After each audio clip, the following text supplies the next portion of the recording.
Good evening, everybody. I'm your host, Todd Stern, and I have special guest attorney Larry Smith on our show tonight.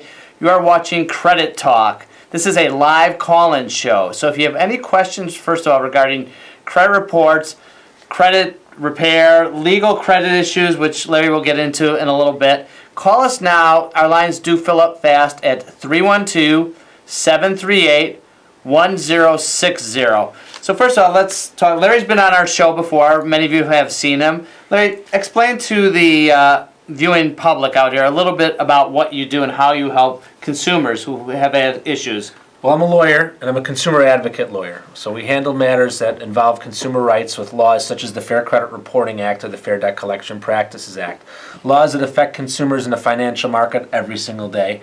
And my firm handles matters for individuals and on a class action basis as well. Excellent. And I have a couple questions for you while we're waiting for some calls to come over the phone. So people are always concerned about credit scores. Are they all the same? And which score should they be most concerned about? Well, people are overly concerned about credit scores. You really shouldn't. There are so many different kinds of scores and scoring models. Each of the credit bureaus have their own score. There's FICO, Fair Isaac, that has its score, and it has dozens of versions of that score. Every different industry, be it mortgage lending, credit card lending, rental properties, all have a different kind of scoring model. So if you're sitting and focused on a score, you're going to find yourself getting frustrated not knowing what your score is. Focus on your credit report and whether or not it's accurate, whether or not everything on there is correct, it belongs there, and it's true, including inquiries, including your addresses and your places of employment.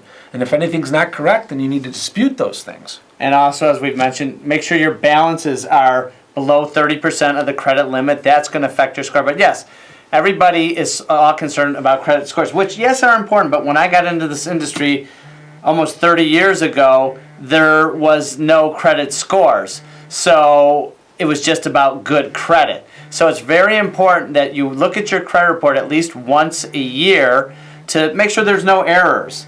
And as long as you follow the recipe, don't have a million inquiries, keep your balances below 30% of the credit limit, you should have good scores. You know, you are entitled to get one free report every year at the annualcreditreport.com from each of the credit bureaus.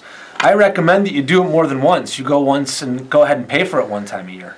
Yeah, I definitely look at your report 1 to 2 times a year. And, you know, we do offer at the Help Center, we can help you get your report too. So if you want to see your credit report and don't know how to get it, give us a call at the number behind us at 773-862-4000, and we'll put you in the right direction to get a free credit report. Another question from some of our viewers: if I've paid every bill on time and have never been late, why don't I have a perfect credit score? What is a perfect credit score? Yeah, what is a perfect credit score? It's somewhere up over 800. It doesn't matter. Again, stop focusing on scores. If you think just because you pay everything on time you should have a great score, you're wrong. It's not just about paying every bill on time. It's about how you use your credit.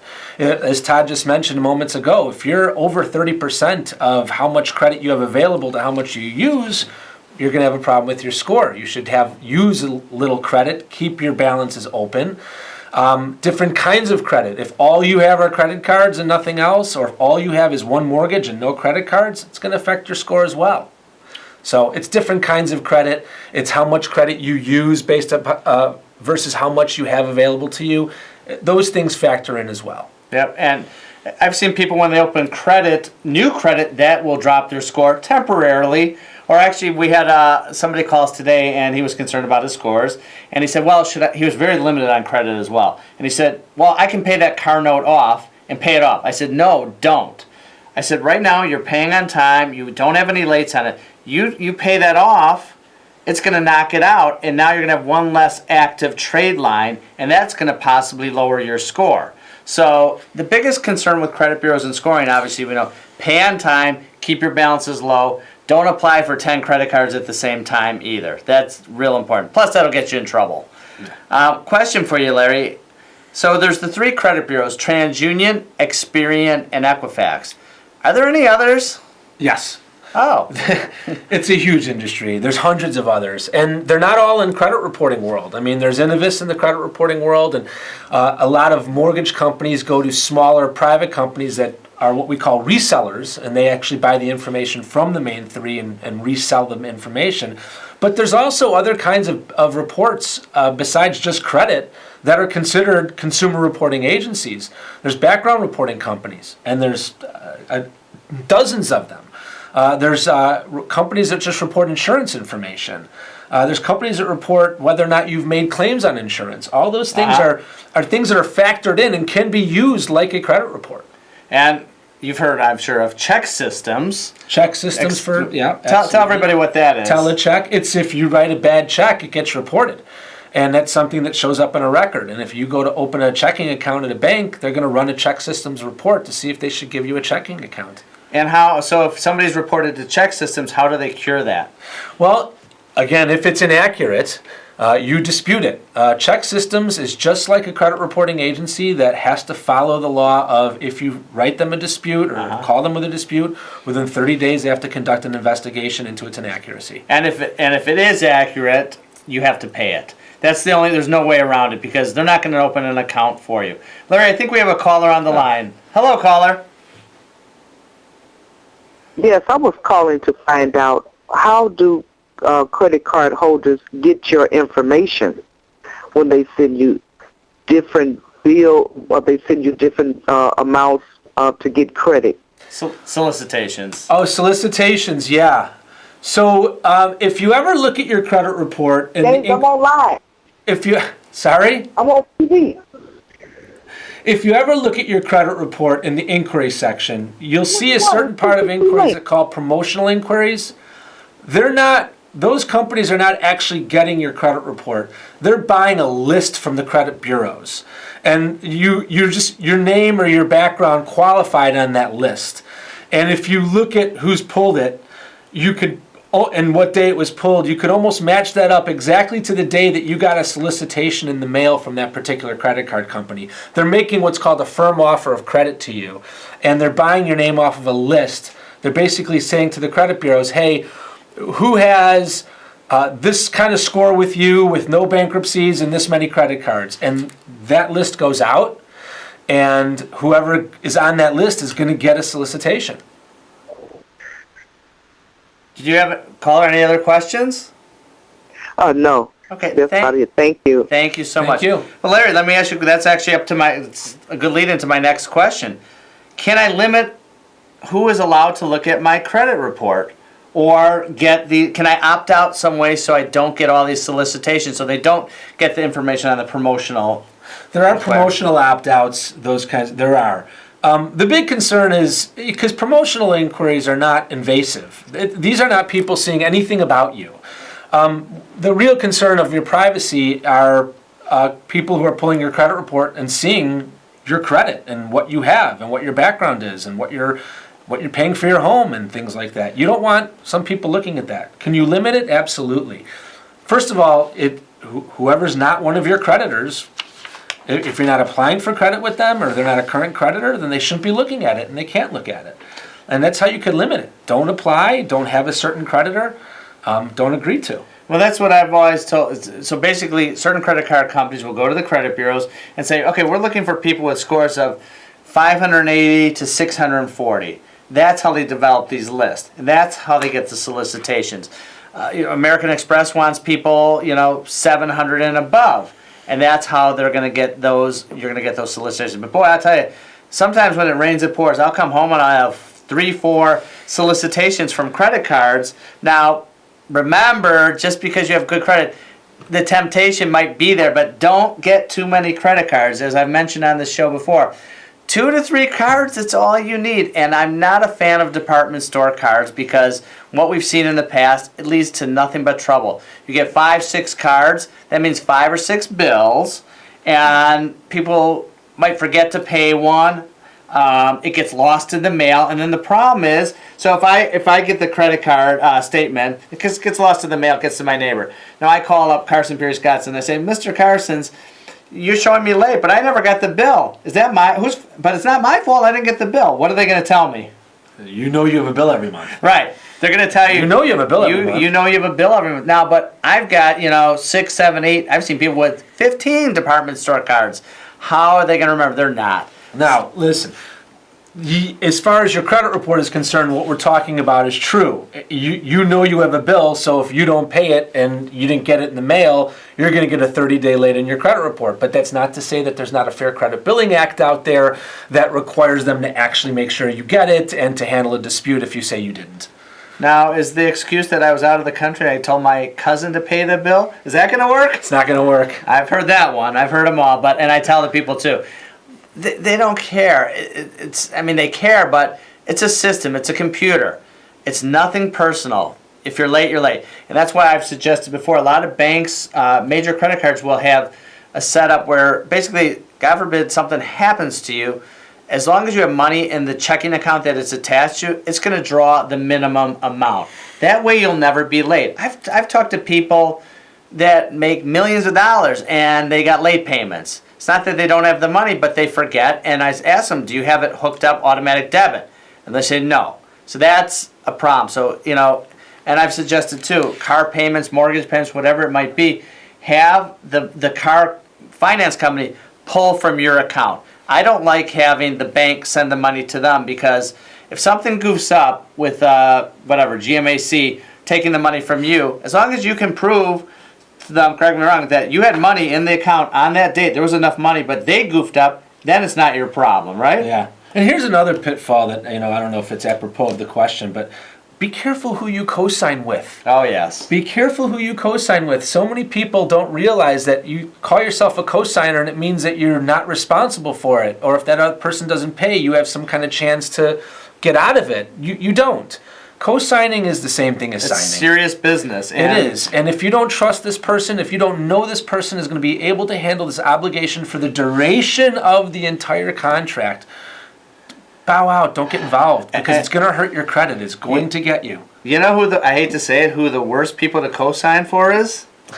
Family members. Yep. That's the ones. Like if a friend of mine was co-signing for me, I'd be really scared and I'd really want to make sure it's done. If it's a family member, whatever, and it happens all the time. So we understand the desire to help a child, get along and help one of your kids, but then that means you have to parent that kid and make sure that kid's being responsible because it's on you. It's ultimately on you. Let's viewers out there, 312-738-1060. Call us now. The Cubs game hasn't started yet, so there's plenty of time to get your calls in. Larry, when getting sued in court, does that hurt my credit score or damage my credit? Just getting sued, no. Public records can hurt your credit score drastically. What is a public record? A public record is, when you look at your credit report, you'll see at the top the public records section. And it's if you file a bankruptcy, if you get sued and have a judgment against you, a tax lien. Okay, those things are what we call public records. And so a judgment means somebody sued you and won. Okay, it's not enough to just file a lawsuit against you. They have to be victorious and get the order of a judgment. And if they do, that's going to hurt you. But just plain old suing you, it's not going to hurt you. So you're encouraged, if you get served with a summons, to fight the case as long as you can so that it doesn't become a judgment. And I should say this. Many people have come to me with this story.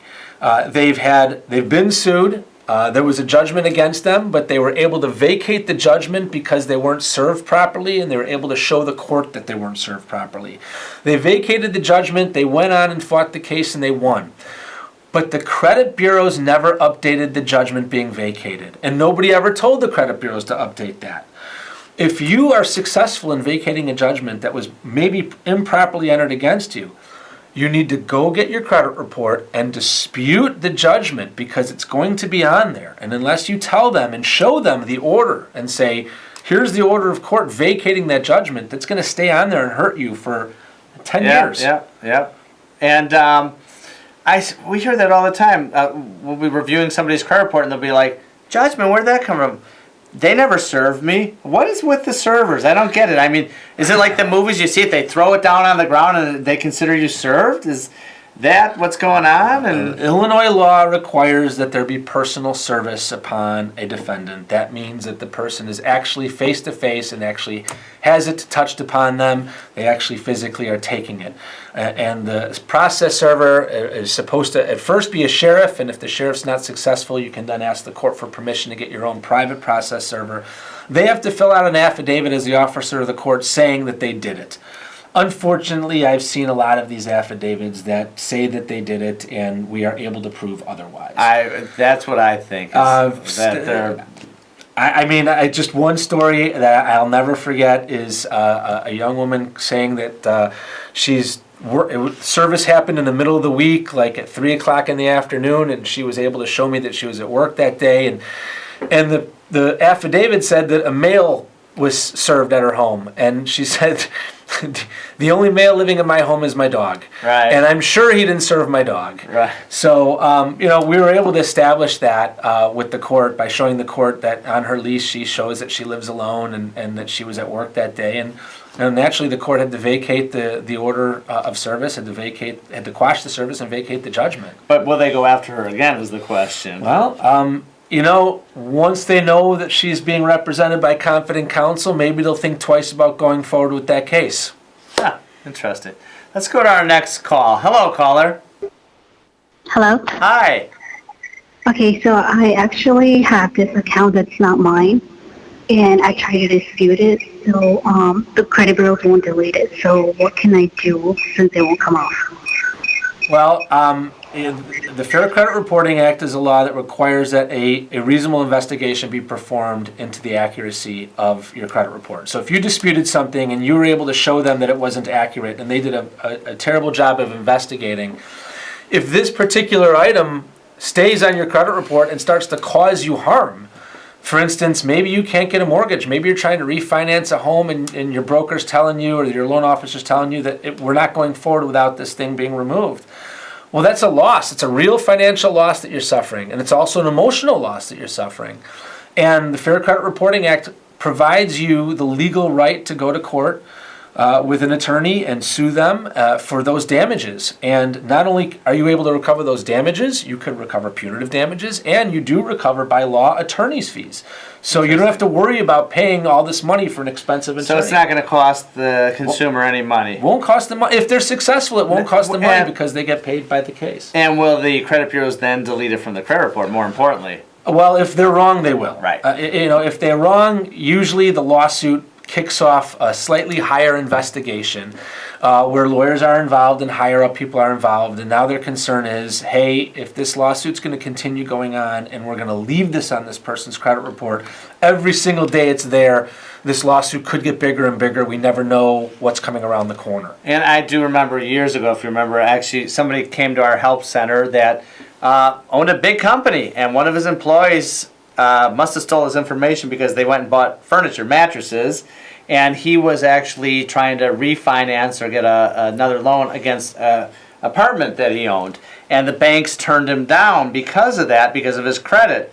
And you were able to straighten that out and get that off. And actually there were some damages involved because he couldn't refinance and the rates went up then. So he missed the opportunity. So that's, that the credit bureaus and the creditors out there, they have to be 100% accurate. Especially if they cause damages, that's not good. I mean, I'd be really mad if that happened to me.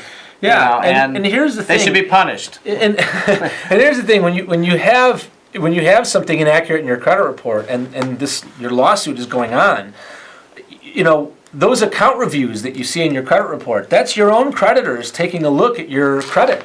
And if you have a Citibank account and you have a $10,000 line of credit with them, and you've maybe used $8,000 of it, and all of a sudden they decide to do an account review and they see something on your credit report that's not accurate but it's bad, they might send you a letter saying, hey, because we did this review of your credit report, things didn't look so good, so we're going to cut your line of credit down to $5,000. And by the way, your balance is $8,000, so you're $3,000 over, and you're going to start having some problems, and you can't use the card. And that could happen, and that's a damage that you suffer that those credit bureaus may have to pay for if you have a lawsuit against them for failing to investigate that inaccuracy. What about, which we've seen before, and I'm sure you've seen this as well, John Smith and John Smith Jr.? Now the file's crossed, but the father had some issues, and it's obvious that the credit card was opened in 1979, and the son was born in 1982. But the credit bureaus won't remove it because the same name, and they lived at this kid still lives at home with them. I mean, what do you do in that situation? Well, we see those a lot. Those are called merged files, and merged files happen, and the bureaus know they happen, and the bureaus have fixes for them. They're aware.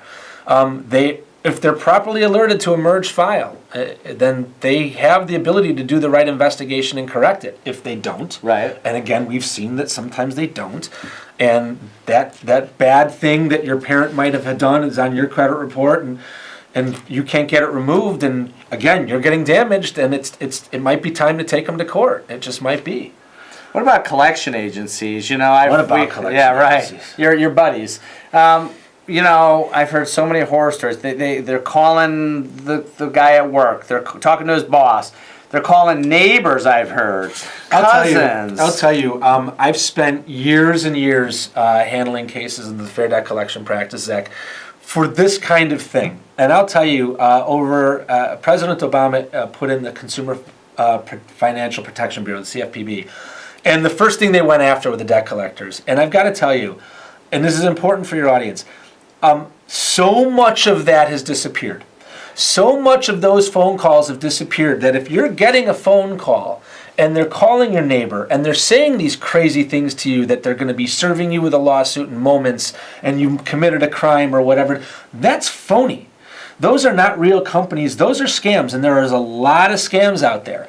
So there's still a lot of collection abuses, and debt collectors are still not the nicest people in the world, and nobody wants to deal with them. But largely, the real abusive phone calls, the calling at early in the morning and late at night, largely that's disappearing. The CFPB has done a heck of a job really eliminating it. So if you're getting that kind of call, don't start thinking that you're going to have to write a check. Don't give them your credit card information. Check them out. Ask questions, and what they don't answer for you, and if they won't answer your questions, or if they won't mail you something in the mail, if you ask, hey, where's my collection letter? If they won't do that, hang up the phone. Don't take the call, and don't give them your money. I do agree with you because, again, doing this for a long time, the credit collection people used to be vicious, nasty, rude, this and that. I mean, we had people at the help center that they have a $100 bill. The guy wants to pay the $100 bill, and the collection agency is fighting with you. We're like, here's the money, but they still gave him a hard time. But I've definitely noticed over the last couple of years since the act was put in place that, you know what, now they're accountable, and they really got to be careful. And there's, lawyers like you that will go after them and protect the consumer, which is great because it was really, really bad, and it was the Wild West, and yeah. So I think it was a combination of things. A lot of lawyers like myself, our practices seemed to start to grow, and more lawyers started to do it because they saw how busy we were getting with these cases. And then I think with the popularity of it came the CFPB, and again, that was their first attack, and they really went after a bunch.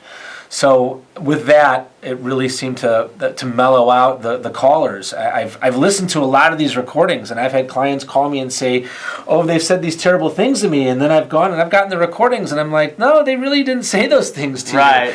They didn't at all. So it seems to be that they're cleaning it up, but they're still aggressive.